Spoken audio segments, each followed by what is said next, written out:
This is a very interesting intersection of high-tech visualization and low-tech analogical visualization. Diane and I have been colleagues for years, who's recording here.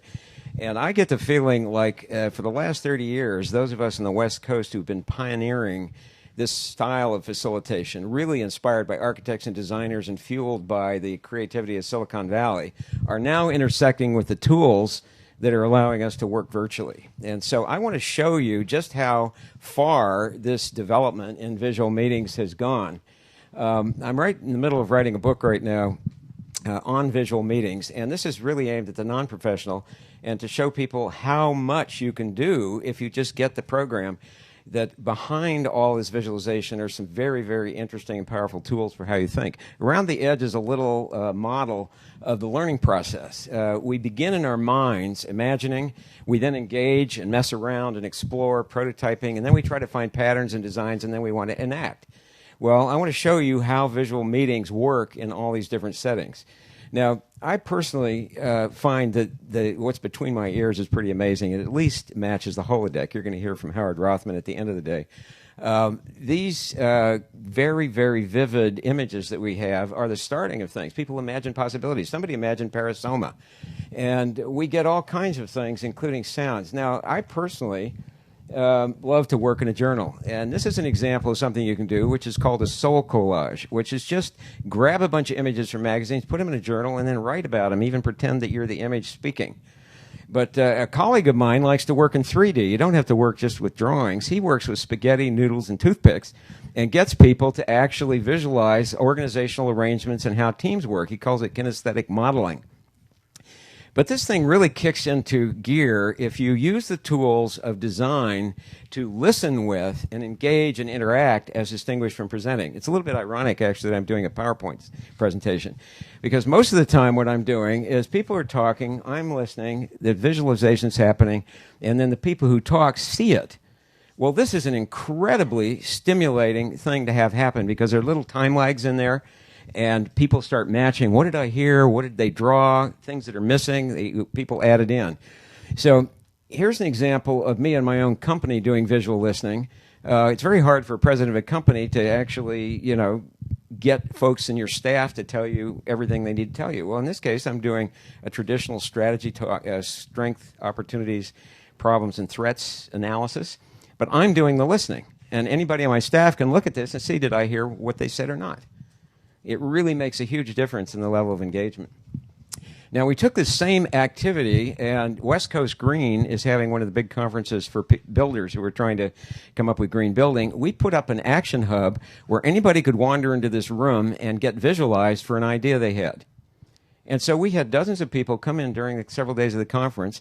They all got visualized in the way Diana's doing it, up on the wall, and then they all funneled into a hot ideas session at the end. It was one of the top-rated things in this conference, people getting listened to, basically. Here in China, we didn't touch the markets at all. We just had teams in this consulting company do their own case studies. They're drawing out a case study of a consulting project, and we had about 3 or 4 of them, and we're able to exchange very sophisticated information. This is Ole Kvist Sorensen from Bigger Picture in Denmark. He had a whole group of visual practitioners over in Copenhagen running right alongside the Copenhagen conference, visualizing what they were hearing and also really tough concepts. He's working on an environmental template right there. So there's a lot you can do to kind of show people the larger environment. You don't have to necessarily either work with pictures. In this case, this is a healthcare system in Minnesota, and we've just done a big vision across the wall there, but we're just using simple sticky dots to have everybody get up physically, sticky dot what they liked, and the minute they step back, you would see a pattern of where their compassion and focus is. Just the physical act of getting up out of your chair does a lot to engage people in a meeting. So active visualization for engagement is just about one of the most direct routes to getting people involved in a meeting. But the real power, one of the real powers in visualization is that it is, in fact, the way we understand systems. We understand systems by mapping them and displaying them. And so here, if you think about planning in general, people want to know where they are, they want to know where they're going, the vision, and they want to know how to get there. And if you could imagine this room with the 3 walls filled with that kind of information and sitting there for a full day, the level of systems thinking that you would do is unparalleled with any other kind of media.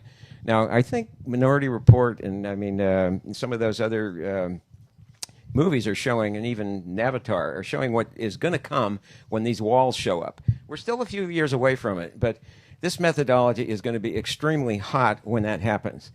Now, here's an example. Anybody who does process improvement is going to get on charts because you can't really see systems if you don't visualize. Up there in the top, we just did a very simple drawing where the box stood for all the different units in that company, and all the dots, believe it or not, are all their data centers. After an hour and a half, we did not have to explain why we needed to do IT improvement.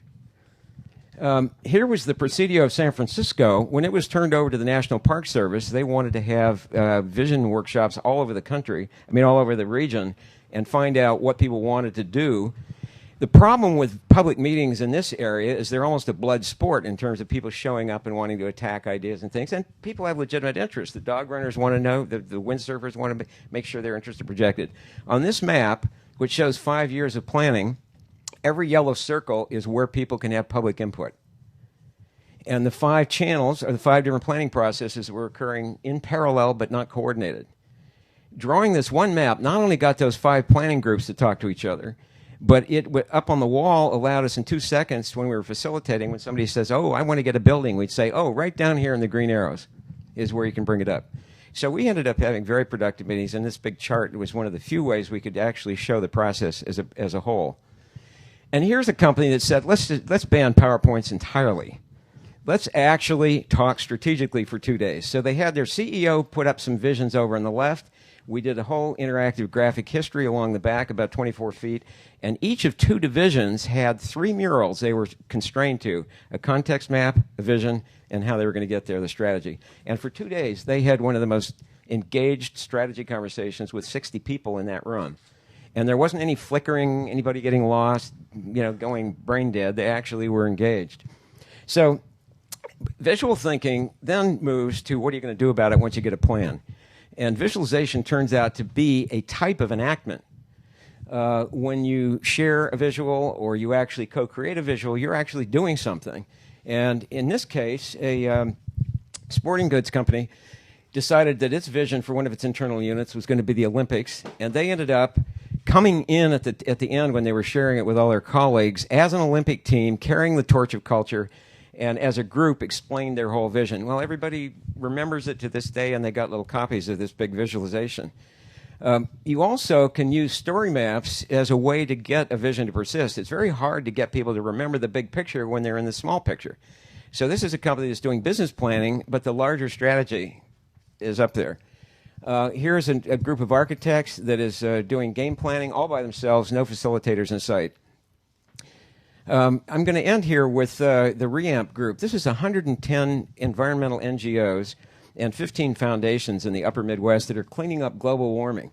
We wanted in one room to see 8 states. Now, you can see these charts around the edge of the room. What you're looking at are these. And so all at one time, the different states co-created in an hour a visualization of everything they were doing in 2008 and 2009 on little stickies with dots. And then they went around the room, and we had presentations. And in about 2.5 hours, got a whole systems view of all the work that's being done. They were pretty stoked by lunchtime. Now, this is the revolution that's going to launch this, and this is my last slide. When the tablets hit, and I'm keeping my fingers crossed that there actually will be a large version of these little babies soon, I think that drawing and active visualization and using visual listening is going to start becoming very fashionable. And I think you're going to see an intersection between what those of us who are visual facilitators have been doing and what the technologists have been doing. I think it's one of the most hopeful power tools for the kind of complex problems we're facing.